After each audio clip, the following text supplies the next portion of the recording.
এখানে কি প্রোগ্রাম চলছে এই মুহূর্তে? আজকে আমাদের এখানে দুয়ারে সরকার চলছে।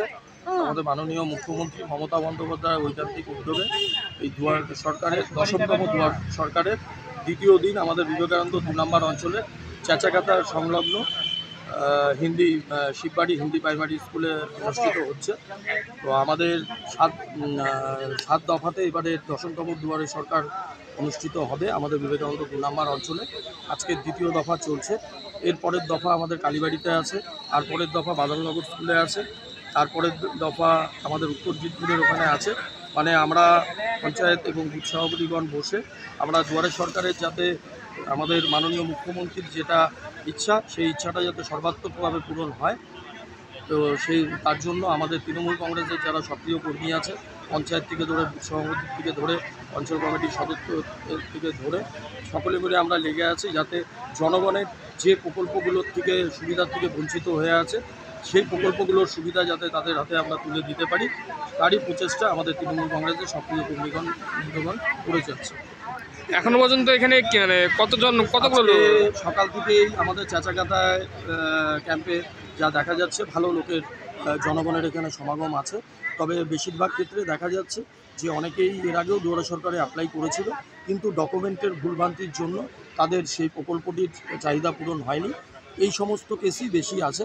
তবে আমার দৃঢ় বিশ্বাস আমার বিবেকানন্দ 2 নম্বর অঞ্চলে আমাদের দুয়ারে সরকারের প্রকল্পের মাধ্যম দিয়ে আমাদের মাননীয় নেত্রীর যে প্রকল্পগুলোর সুবিধা জনগণের হাতে তুলে দেওয়ার কথা, তার মধ্যে প্রায় 90% প্রকল্পের সুবিধা আমাদের বিবেকানন্দ 2 নম্বর অঞ্চলের জনগণরা পাচ্ছে। 10% যারা পাচ্ছে না তাদের বেশিরভাগ ক্ষেত্রে দেখা যাচ্ছে যে আমরা ইনকোয়ারি করে যেটা দেখতে পাচ্ছি যে কোনোখানে কোনো ডকুমেন্ট ঠিকভাবে জমা নেই, হয়তো ব্যাংকের বইয়ের ব্যাংক অ্যাকাউন্টের নাম্বার ভুল আছে বা নামের স্পেলিংয়ের সাথে আধার কার্ডের মিলছে না। এই সমস্ত সমস্যাগুলোর জন্যই এখন আমাদের এই দুয়ারে সরকারের ক্যাম্পে ভিড়টা বেশি হচ্ছে। নতুন করে ঠিক সেরকমভাবে ভিড় এখানে দেখা যাচ্ছে না। তো আমরা দৃঢ় বিশ্বাসী আমাদের বুথের যারা পঞ্চায়েত আছে, বুথ সভাপতি আছে, তাদের আমরা দলীয়ভাবে ইনস্ট্রাকশন দিয়েছি প্রতিটা বাড়িতে বাড়িতে গিয়ে শনাক্ত করতে, যে কোন প্রকল্পের সুবিধা কে পাচ্ছে কোনটা পাচ্ছে না সেগুলো শনাক্ত করে তাদের কাগজগুলো তাদের হাতে নিয়ে যাতে পাবলিকলিভাবে কাউকে একবারের বেশি দুয়ারে সরকারে যেতে না হয়। যারা 2-3 বার করে আসছে তারা সত্যিকারেই একটু অসুবিধাও হচ্ছে, অনেক দূর থেকে আসতে লাগছে।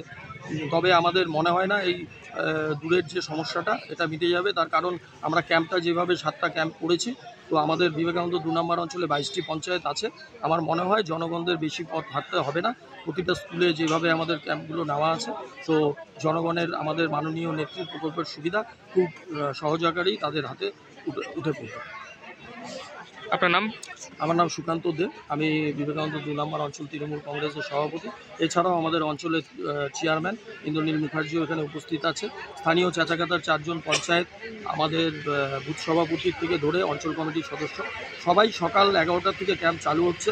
সবাই সক্রিয়ভাবে হেল্প ডেস্কও করেছে, যেখানে পাবলিকরা আসছে ফর্ম নিয়ে, আমাদের বুথের কর্মীরাই সেখানে তাদেরকে বুথের ফর্ম ফিল আপ করে দিচ্ছে। প্রতিটা দুয়ারে সরকারই আমরা এবার গুরুত্ব আকারে দেখছি, যেটা আমাদের মাননীয় নেত্রী তথা মমতা বন্দ্যোপাধ্যায়ের যেটা ইচ্ছে যে সম্পূর্ণভাবে আমাদের সরকারি প্রকল্পগুলোর সুবিধা যাতে প্রত্যেকটি জনগণ পায়, সেদিকেই আমরা বুথের আমাদের তৃণমূল কংগ্রেসের কর্মীরা নজর রাখছি।